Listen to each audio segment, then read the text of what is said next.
네, 박근혜 표 노동개혁을 위해서, 노동개혁이죠. 만들어진 청년희망재단 해산해야 된다라고 봅니다. 관련해서 좀 질의를, 현황 파악을 해보고 질의를 하도록 하겠습니다. 박근혜 전 대통령의 제안으로 만들어진 청년희망재단입니다. 당시 와병 중이었던 이건희 회장, 정몽구 회장을 비롯해서 기업인들 옆구리를 찔러서 돈을 내게 만들었고요. 일반 시민들은 청년을 위한다라고 하니까 뜻모르고 공감대 형성해서 십시일반에 참여를 했습니다. 청년희망펀드라고 하는 이름을 만들어서 시중은행으로 하여금 그 돈을 걷게 했는데 그 시중은행에 근무하고 있는 직원들은 아무런 이유도 모른 채 우리가 그 펀드를 모은다는 이름 그 하나 때문에 사실은 희망재단에다가 펀드에 역시 돈을 납부를 했어야 합니다.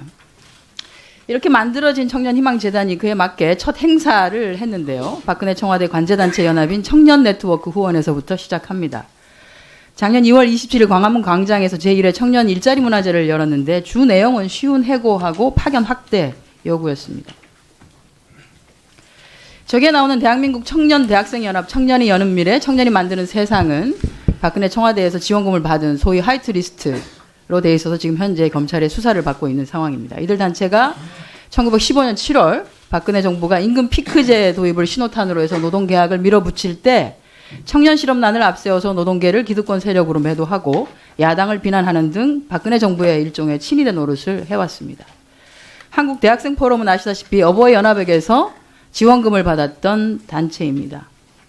이 행사는 박근혜 전 대통령이 파견법 통과를 위해서 피를 토하라라고 주문했던 직후에 열렸습니다. 이날 멘토로 강연한 김흥기라고 하시는 분은 국정원 출신으로 댓글 부대 논란의 중심에 있는 인물입니다. 이들과 관련돼서 우익 청년단체가 한꺼번에 공동행사를 했다라고 하는 것은 댓글 부대와 연관되지 않았느냐라고 하는 합리적 의심을 할 수밖에 없습니다. 다음 거 보여주시기 바랍니다. 저렇게 대한민국 청년대학생연합이라고 해서 후원 금액을 300만 원을 후원을 했습니다. 내용은 별거 없습니다. 청년희망재단 부스 차리고 그냥 컨설팅 해주는 겁니다. 그러면 청년희망재단이 사업은 얼마나 좀 잘했는지 한번 보도록 하겠습니다. 정부 지원 사각지대를 해소하겠다라고 해서 스타트업, 청년 취업, 매칭 사업이라고 해서 여기 보면 사업 개시일부터 7년 이내인 창업한 사람 또는 스타트업한 기업에다가 지원을 하겠다라고 했습니다. 그런데 실제 매칭한 사업장 현황을 살펴봤더니 저렇습니다. 저게 어떻게 세운 지 7년밖에 안 된 회사들입니까? 매출액도 500억이 넘고 매출액이 2천억 가까이 되고 하는 기업에다가 지원해줬습니다. 그리고 스타트업도 아니고 청년 취업도 아닌 병원, 시의회 협회 이런 데다도 지원을 했습니다. 저게 작년입니다. 올해 것도 보겠습니다. 마찬가지입니다. 저기 에이스 기계라고 하는 데는 노동부가 선정한 청년 친화 강소기업인데 저기도 지원이 됐고요. 이미 설립한 지 7년 훨씬 다 지난 기업들입니다.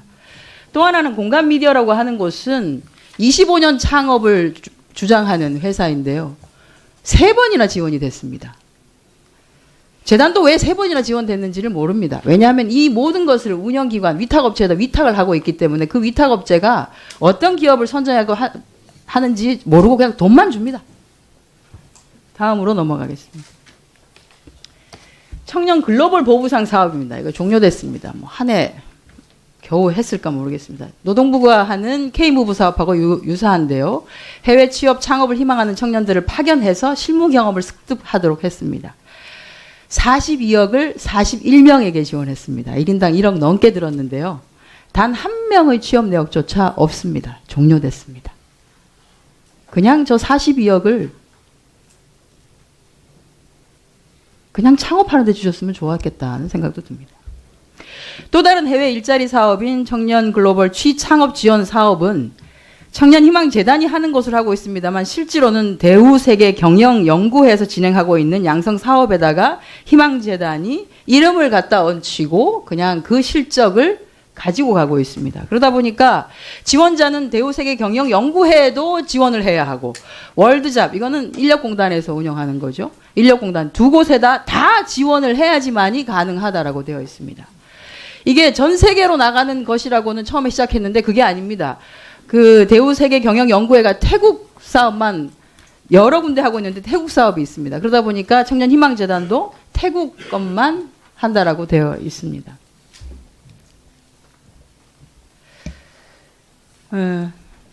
지원자 수가 30명으로 동일하고요. 다음 거로 그냥 넘어가겠습니다. 취업 현황을 살펴보면 포스코, 한국타이어, 삼성생명, 한국계 기업이 대부분입니다. 특히 5명이나 취업한 기업 대단하죠. 제일 많습니다. 탐앤탐스 카페 취업했습니다. 대규모 임금 체불이 발생한 포스코 TCS도 포함되어 있습니다. 현지 기업이라고 하는 것이 거의 없는 상황입니다. 포스코 TCS는 아시다시피 한국에서 파견 나간 직원들에게만 임금 챙겨주고 하청업체 중 노임 지불이 지금 제대로 안 되고 있어서 문제가 발생한데 이런 데도 다 갔습니다. 또 하나는 재단의 실리콘밸리 진출을 위한 프로젝트라고 해서 IT 분야 전공자 및 경험자를 미국 실리콘밸리 기업에 취업시킨다는 목적으로 실시한 사업이 있습니다. 저 중에서 실리콘밸리로부터 시작된 기업은 단 3개에 불과합니다. 이 과정을 운영하고 있는 51 파운데이션이라고 하는 위탁 업체는 그냥 실리콘밸리 대표 IT 기업에서 근무하는 전문가 네트워크로만 알려져 있고 아무런 자료도 없습니다. 정보가 뭐가 없어서 도대체 어떤 식으로 운영되었는지도 전혀 모릅니다.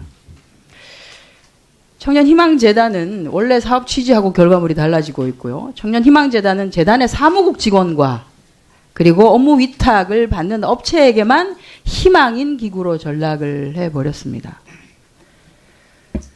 재단이 왜 필요한지 재단의 해산을 포함해서 재단의 존속에 대해서 검토가 필요한 시점이라고 봐집니다. 장관님. 예. 의원님 말씀하신 대로 청년희망재단에 대해서 많은 우려가 있었던 것도 사실이고, 의원님 말씀처럼 그간 운영에 있어서 부족한 점이 있었던 것도 사실입니다. 그러나 저는 처음에 이 설립 취지가 취업난에 시달리는 청년들을 돕겠다는 좋은 목적으로 한 10만 명 이상이 이 기금의 모임에 참여를 했습니다. 저는 앞으로 2, 3년 재단의 운영 이제 좀 우리가 활용되도록 조직과 사업과 이런 거 다 개편을 해서 정말 운영해본 뒤에 판단하는 게 좋지 않은가 생각하는데 그것도 국회하고 의원님들하고 한번 의논을 해보도록 하겠습니다.